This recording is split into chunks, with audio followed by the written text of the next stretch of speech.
Minutos a Minutos. Saludamos al doctor Esteban Ron Castro, catedrático universitario, experto en Derecho Electoral. Doctor Ron, muy buenos días. Gracias por atendernos en un día sábado.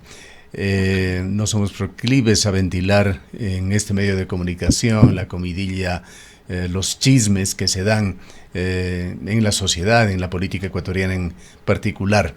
Pero sí tenemos que señalar y hacer evidente ante los ciudadanos también la falta de ética de partidos y movimientos de políticos ecuatorianos que creen que la cosa pública no es eso, que transgreden ciertas líneas de acción abusando de la misma, convirtiendo a espacios de poder que permanecen o que llegan a sus manos en una especie de agencias de empleo para pagar favores o deudas políticas, y no solamente agencias de empleo, sino generando espacios de piponazgo, como se ha pedido que se investigue desde la Fiscalía y desde la propia alcaldía de la ciudad de Quito, entre otras entidades realmente preocupadas y escandalizadas por las cosas que se ven en el país. Quisiéramos su análisis sobre este tema, que es recurrente en varias entidades públicas, incluyendo universidades del país. El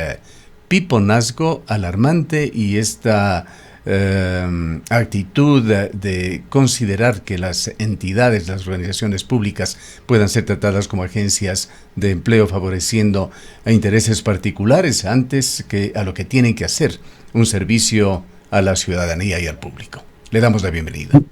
Gracias, Gustavo. Muy buenos días. Siempre es un gusto acudir a sus invitaciones. Y sí, creo que los medios de comunicación responsables, como al que usted se pertenece, tienen que hacer y objetivos, más que nada, tienen que hacer un análisis de la situación de la denuncia presentada por esta exfuncionaria de la vicepresidencia en virtud de las afectaciones a la cosa pública y a la administración pública. Y me parece adecuado que en este caso, perdone el coloquialismo, se tengan que jalar las orejas a quienes se tengan que jalar las orejas dentro de los respectivos esquemas de administración pública. No es posible bajo ninguna circunstancia, y esto estamos viviendo en el Ecuador, no solo en el caso de la ex asesora del ex vicepresidente, sino recuerde usted lo que estaba pasando en la Asamblea Nacional. Hace un par de días escuchaba a otro medio de comunicación, creo que puedo decir el más experto en procedimiento parlamentario, con el periodista respectivo, y claro, recuerde usted, Gustavo, los escándalos que hubo en la Asamblea Nacional en el último periodo legislativo y en el anterior inclusive, con el tema de los piponazgos, las amistades, los familiares que estaban trabajando en los despachos de los asambleístas y que ni siquiera iban, el caso de la reelecta asambleísta Galarza, bueno, un sinnúmero de cosas, pero creo que este caso, el último ventilado en el tema, en la opinión pública, es mucho más fuerte por dos circunstancias. En primer lugar, porque la denuncia presentada por la ex asesora de Jorge Glass tiene que ver con temas de extorsión e inclusive, con temas de acoso y violencia de género. Eso es muy complicado en esta situación porque las elocuciones que ella hace en los audios, la verdad, le voy a ser muy sincero, preferí no escuchar todo porque realmente es degradante ese tema para el ecuatoriano en general. Pero de las elocuciones que ella hace y presenta una denuncia de acoso, y eso es muy complicado. Y por otro lado, Jorge Glass responde con una denuncia de extorsión por $350,000 que versa sobre ella y sobre su familia.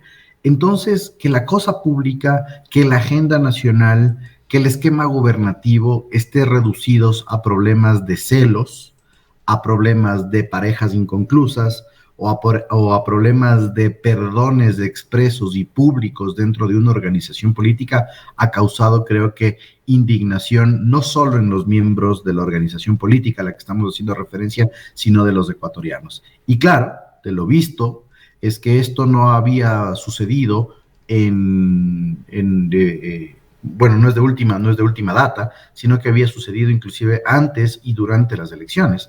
Y jugar o extorsionar o decir, en este caso el audio con la candidata a vicepresidenta a presidenta de la Revolución Ciudadana, que va a esperar hasta el final de las elecciones, dependiendo del resultado, para ver si lo hace público, por Dios. O sea, yo creo que en ese sentido el llamamiento es a que este tipo de situaciones no tienen por qué interferir dentro de la cosa pública y dentro de los esquemas gubernativos, como les decía Gustavo.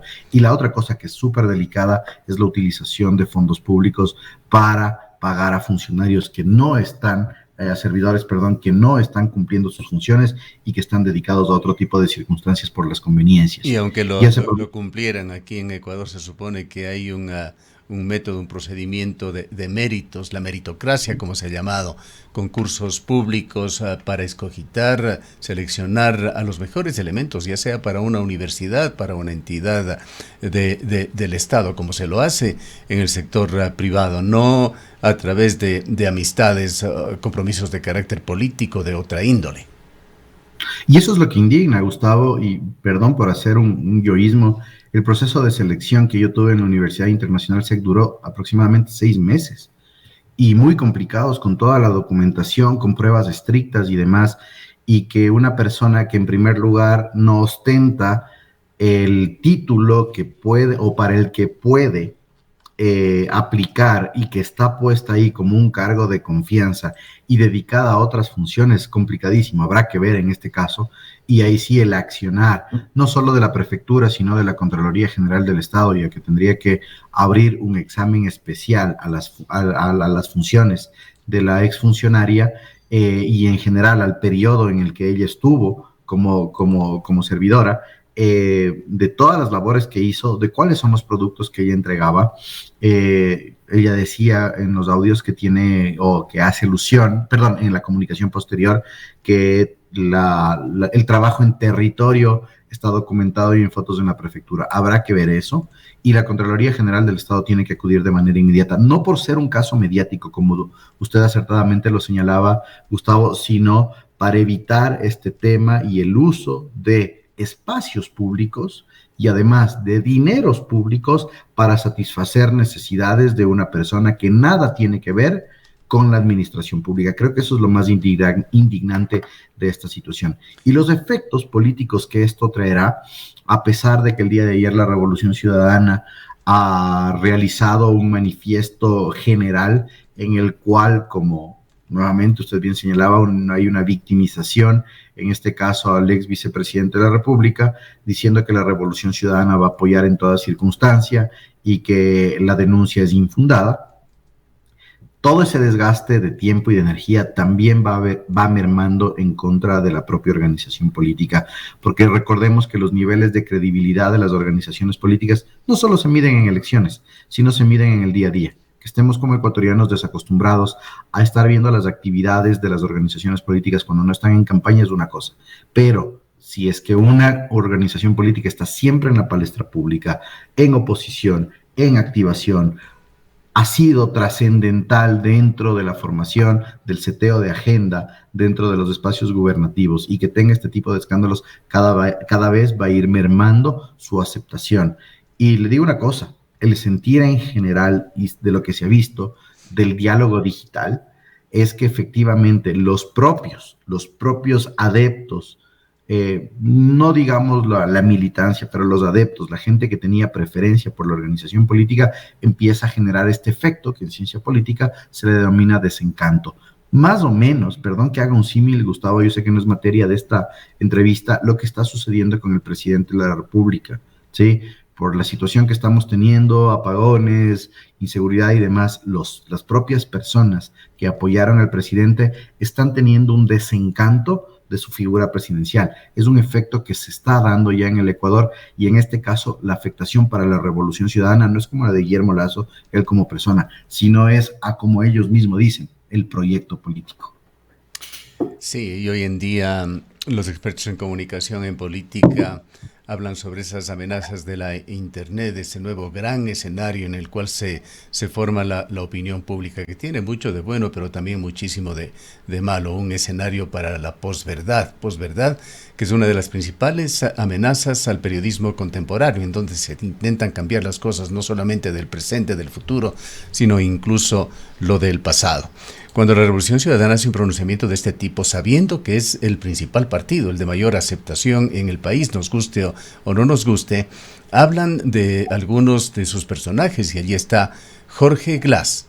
No podemos olvidar que es una persona sentenciada a 8 años de prisión por la justicia ecuatoriana y que además tiene otros juicios en curso. Estos 8 años además son parte de sentencias acumuladas porque así lo señala la ley ecuatoriana. Pero la Revolución Ciudadana, ¿qué discurso da? Extiende un respaldo total y confianza, así lo dice el comunicado, al ex segundo mandatario acorde al comportamiento ético que ha demostrado a lo largo de su vida pública y privada. ¿Qué mensaje se está dando a la ciudadanía? ¿Qué mensaje se está dando a los jóvenes ecuatorianos que por primera vez quizá votaron en las últimas elecciones? El mensaje que se está dando es que lamentablemente en el país seguimos sobre la teoría política del compadrazgo y de la acomodación, inclusive sentimental. Eso es todo, este es el único mensaje que se está dando, donde la preparación académica, donde la formación político-partidaria, donde la profundización teórica de los asuntos comunes de la agenda pública, donde inclusive el análisis técnico de los sectores estratégicos, donde el análisis económico y toda esa preparación no puede ponerse en práctica si es que no se tiene un compadrazgo o no se tiene una relación sentimental, y es lamentable. Y de hecho, esto va calando poco a poco en la sociedad, y Gustavo, ya tuvimos el primer reflejo de este efecto en estas elecciones. Organizaciones políticas sin candidatos y candidatos sin organizaciones políticas. Ya las personas no creen, ya los ecuatorianos no creemos en las organizaciones políticas, y otra cosa, se tiene miedo a saltar al servicio público, perdón que utilice este término, a saltar al servicio público en virtud de los esquemas que se tiene por posibles persecuciones ulteriores, porque el hilo se corta por el lado la soga se corta por el lado más fino, claro, y demás. Entonces, allí más que nada, señalan, entre otras cosas, acusando y tratando de echar lodo con ventilador para victimizarse en estos temas, que esto sería parte de una arremetida mediática y judicial para perjudicar la honra y la libertad de Glass. Es lo que dice el principal movimiento político del Ecuador. Pero es que estamos acostumbrándonos a narrativas, Gustavo, que lamentablemente son de conveniencia en ese momento. Y sí, el principal movimiento político en aceptación tiene estas incoherencias narrativas respecto de la situación. Y ayer veíamos otra incoherencia narrativa también, y si quieres lo tratamos en el tema, sobre la impugnación de Construye, diciendo que es parte de un complot y demás, cuando lo que falta es organización interna. Entonces, estamos acostumbrados, como te decía, generamos una narrativa para tapar un hueco, ¿sí? Para tapar un escándalo comunicacional con otro escándalo comunicacional, pero no hay una profundización de temas. Y el otro tema y el otro mensaje que se está lanzando a los ecuatorianos es que dentro de la agenda gubernativa, y eso es lo más complicado, priman temas que nada tienen que ver con lo público, ¿sí? Que tienen que ver con temas de sentimientos, por decirlo de una manera cordial, y que tienen que ver con temas de favores. Entonces, no va por ahí. Yo creo que en este punto lo único que queda es que la Contraloría, que es el único órgano pertinente en este caso, realice el examen, se establezcan las responsabilidades en el caso de existir a la señora que está cuestionada en este caso, y a través de las investigaciones en el ámbito penal no sean letra muerta, no sean narrativas, como te decía, no sean parte de un discurso, y que se lleguen a conclusiones efectivas de ver quiénes son los responsables, ¿sí? Y imagínate, Gustavo, que también esté involucrado quien fue el líder temporal de la bancada de la Revolución Ciudadana, Ferdinand Álvarez. Entonces, él también tendrá que tomar sus decisiones respecto del quehacer político. No sería nada raro que se aleje, no solo del bloque, no solo de la representación, sino inclusive de la Asamblea Nacional. Entonces, en un estado en el cual hay emergencias, en el cual se requiere de accionares de la administración pública, que prime dentro de la agenda de las organizaciones políticas el escándalo sentimental, es realmente decepcionante. Salgámonos de este caso detestable, incómodo, doctor Ron. Incómodo, sí. Vayamos al quehacer político también complejo de Ecuador. Las autoridades del Consejo Nacional Electoral han sido notificadas el pasado jueves con una impugnación a los resultados de las elecciones en el exterior. Lo hace un ciudadano ex candidato, Alejandro Fernando Tillería Ibarra. Él fue candidato por Construye Listas 25. Inmediatamente Construye, a través de sus portavoces, ha dicho que no apoya la decisión tomada, la impugnación presentada por este ex candidato, que podría alterar el cronograma que se está intentando acelerar para generar un cambio de mando que dé una mejor oportunidad. Pues con el tiempo es lo que se podrá hacer cualquier cosa en el próximo gobierno para que impregne quizá medidas que puedan mejorar la crítica situación multifacética de Ecuador. ¿Qué opinas sobre este tema? A ver, hay dos interpretaciones, es justamente lo que te decía Gustavo previamente. Los sujetos activos dentro de los dentro de los procesos electorales para presentar reclamaciones son las organizaciones políticas a través de sus representantes, pero también son los candidatos. El señor Tillería, como candidato aún, sí, como candidato aún, porque todavía no hay resultados de las circunscripciones especiales del exterior, está plenamente con atribuciones para presentar. Ahora bien, ¿qué es lo que ha presentado? Yo creo que se le puede encasillar dentro de una petición. No es un recurso, no es una objeción ante el Consejo Nacional Electoral, no es una petición de corrección ante el Consejo Nacional Electoral, que son, digamos que los recursos administrativos que cabrían en este punto, y menos aún es un recurso subjetivo contencioso electoral ante el Tribunal Contencioso Electoral, a pesar de que está dirigido a los jueces del mismo. Esta petición, realizada por el candidato, no tiene una fundamentación adecuada. Segundo punto, el artículo 147 del Código de la Democracia establece 3 causales para declarar la nulidad de las elecciones: una nulidad general de las elecciones o una nulidad en determinada circunscripción, en este caso la circunscripción especial del exterior. Las 3 causales son, en primer lugar, que haya existido una nulidad de al menos el 30% de las juntas receptoras del voto en las respectivas circunscripciones, que no es el caso. Segunda causal, que el 30% al menos de las juntas receptoras del voto no se hayan instalado de acuerdo a lo previsto, tampoco es el caso. Y el tercer caso es que los votos nulos superen a los votos válidos. Por lo tanto, no se encasilla dentro de las causales de nulidad. Por lo tanto, el pedido es totalmente insubsistente. Ahora bien, ¿qué es lo que sucede? Si es que el Consejo Nacional Electoral lo trata como una petición, ¿sí? No es una objeción tampoco a resultados numéricos, no hay un resultado parcial todavía al que objetar, y menos aún es un pedido de corrección porque no hay una resolución como tal del Consejo Nacional Electoral, es decir, no hay los actos sobre los cuales podría atacarse con esta petición. No han sido producidos todavía. El Consejo Nacional Electoral debería atender esto con un informe jurídico y ni siquiera que requiere una motivación profunda, porque no hay figura, ¿sí? Contestar al ciudadano Tillería y decirle, al candidato Tillería, y decirle, mire, no hay una fundamentación, muchas gracias, hasta ahí. Un trámite que no debería durar más allá de 48 horas. En el Tribunal Contencioso Electoral es diferente. El Tribunal Contencioso Electoral, al ser un órgano jurisdiccional, requiere de un sorteo de esta petición. Lamentablemente, el Tribunal Contencioso Electoral no tiene una sala de admisiones como la Corte Constitucional, donde se calificaría esto, sino que se deberá sortear, no hay identificación de recurso, archivar de manera inmediata. Tal vez el trámite en el contencioso dure algo más, ¿sí? Porque se requiere de actuación jurisdiccional, como yo le decía.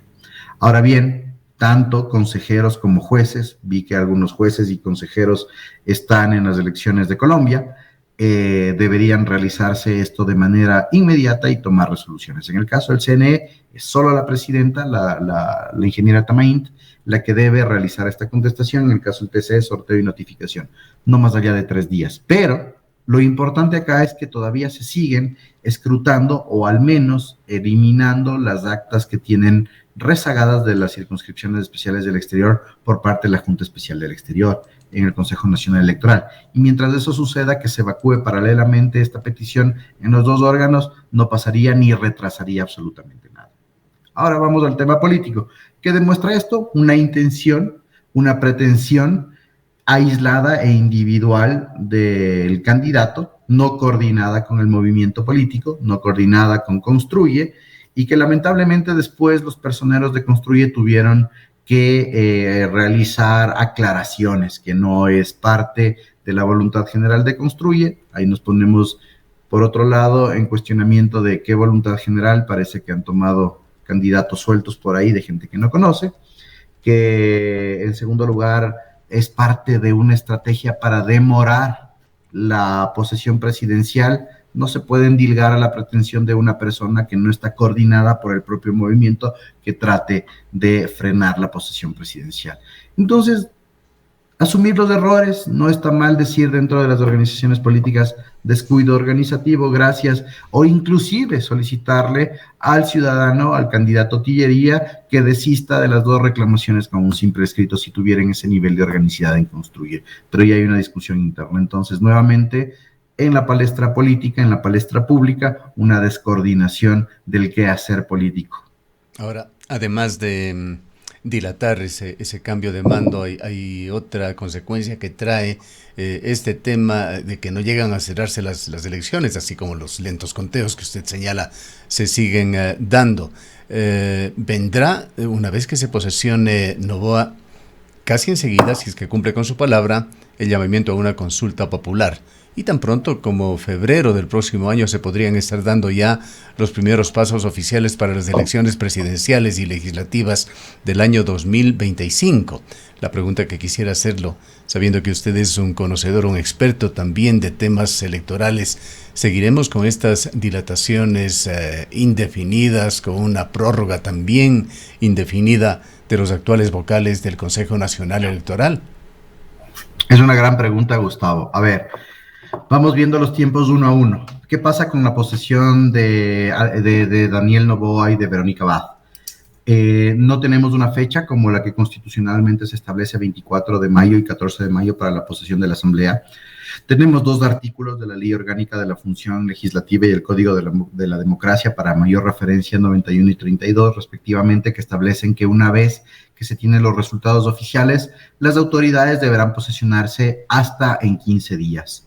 El Consejo Nacional Electoral ya no tiene nada que hacer después de la entrega de credenciales a los respectivos ganadores. En este caso, la Asamblea se tiene que autoconvocarse según lo que determina la Ley Orgánica de la Función Legislativa, realizar la primera sesión, tener las primeras autoridades y notificar con una fecha de posesión a Daniel Noboa y Verónica Abad. Nada más que eso, ¿sí? Y esto dentro de 15 días después de los resultados oficiales. Eso por un lado. Segundo tema, consulta popular. La consulta popular es un mecanismo que ha sido ofrecido por el propio presidente electo, por la vicepresidenta. ¿Cuánto tiempo demora una consulta popular dentro de los plazos mínimos? Como bien lo ha dicho la jefa actual de bancada de ADN, 100 días, pero 100 días es muy complicado porque hay plazos intermedios que no son previsibles. Una consulta popular, después del dictamen de constitucionalidad de las preguntas que tiene que realizar la Corte Constitucional que demora en el trámite aproximadamente 40 días, tiene que realizarse dentro de 60 días. Es decir, estamos hablando de 100 días, pero flat. Ahora, ¿qué pasa si las preguntas de la consulta popular no son presentadas de una manera adecuada? Empieza este diálogo como el que tuvimos con el presidente Lasso. Es decir, la Corte devolvía las preguntas, pedía reformularlas, el último paquete no ingresó y demás. Y la Corte, en este caso, las preguntas tienen que ser determinadas como consulta popular abierta o referéndum. En el caso de referéndum se requieren de anexos muy técnicos para que la Corte Constitucional no los observe. Recordemos que el diálogo que hubo entre Corte Constitucional y Ejecutivo, presidente Lasso, y la representante entonces, la doctora Sichel, duró aproximadamente 8 meses, entonces difícil. Y después de eso, que determina la disposición transitoria sexta del Código de la Democracia, que el periodo electoral se puede instalar un año antes de las elecciones. Es decir, como usted bien lo señala, Gustavo, en febrero del próximo año. Tenemos varios periodos electorales corriendo e inclusive tenemos el periodo electoral, en este caso de la Junta Parroquial de Calacalí, que fue donde ganó el nulo acá en la provincia de Pichincha.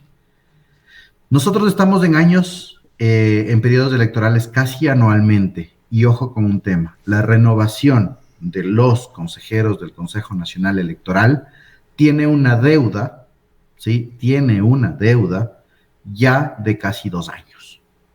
Ya de casi 2 años. Este noviembre de 2023, es decir, en pocos días, ya estarán 2 años prorrogados en funciones los consejeros sin un sorteo intermedio. Lamentablemente se sigue especulando con esto y el Consejo de Participación Ciudadana no logra realizar el concurso.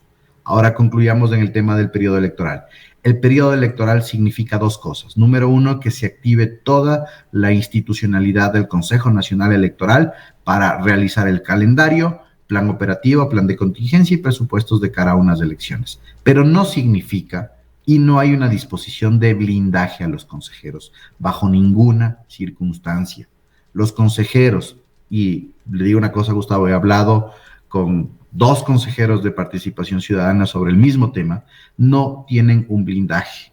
No hay un blindaje bajo ninguna circunstancia, no hay disposición normativa que señale que mientras existe periodo electoral, las autoridades del CNE son máximas autoridades. Eso a la ley de elecciones antes del 2008, pero por el momento no. Lo que existe es una disposición que establece el artículo 34 del Código de Democracia, que dice que los consejeros del Consejo Nacional Electoral y la institución, cuando está en proceso electoral, al momento de solicitar colaboración, toda la administración pública debe prestar esa colaboración.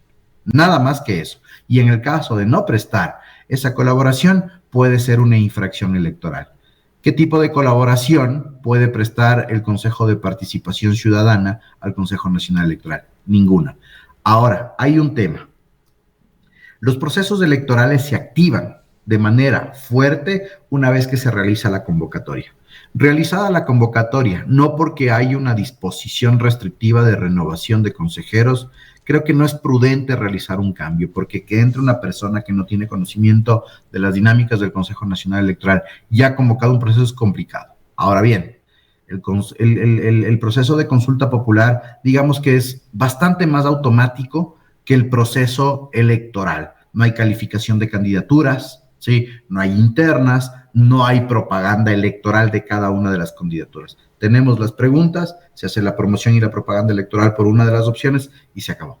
Que se dé un proceso de cambio de consejeros, mientras un proceso de consulta popular no pasa absolutamente nada. Difícil es en elecciones, en este caso, complejas, compuestas como las nacionales y seccionales, una vez que esté realizada la convocatoria, pero no hay ese mito ya y tenemos que irlo eliminando. Bien. Gracias, doctor Ronca. Quizá para finalizar todo puesto sobre el tapete, ¿cuál es su mejor estimación en cuanto a la fecha de inauguración de la Asamblea y, consecuentemente, de cambio de mando en la presidencia de Ecuador? Esperemos que el Consejo Nacional Electoral, entiendo que este 30 de octubre llegaban los últimos paquetes electorales de la circunscripción, o al menos de los que vienen de Cuba. El escrutinio de eso es prácticamente inmediato. Se tiene que evacuar esto dentro de los primeros días de noviembre, ¿sí? Trabajando inclusive, es periodo electoral igual tanto que les gusta a los consejeros, inclusive dentro del feriado, y con esto que se entreguen ya las credenciales respectivas. Después del feriado, digamos que el 5 de noviembre se podrían entregar, si es que no hay recursos, ojo, no estoy en el mejor escenario posible, si no hay recursos. 5 de noviembre la entrega de las credenciales y después de eso empiezan a correr los plazos legales que señalé, que son los 15 días, por ahí 22 de noviembre, en el caso de inexistencia de recursos, tendríamos ya la posesión de Daniel Noboa y Verónica Abad, y días previos, no 10 días, pero días previos, la posesión de la Asamblea. Hay un tema, con esto cierro, Gustavo, perdón, los asambleístas del exterior tienen que trasladarse al Ecuador, pero previamente, en otros periodos legislativos, no ha sido necesario su traslado para tomar posesión. Es un tema bastante complicado y la Asamblea ha empezado a funcionar sin los asambleístas del exterior, haciendo como que esta prórroga para que vengan a radicarse al Ecuador. Bien, Le agradecemos mucho nuevamente por habernos acompañado. Siempre es un gusto, Gustavo. Un excelente fin de semana. Un abrazo a la distancia. Declaraciones del doctor Esteban Ron Castro, catedrático universitario, experto en Derecho Electoral.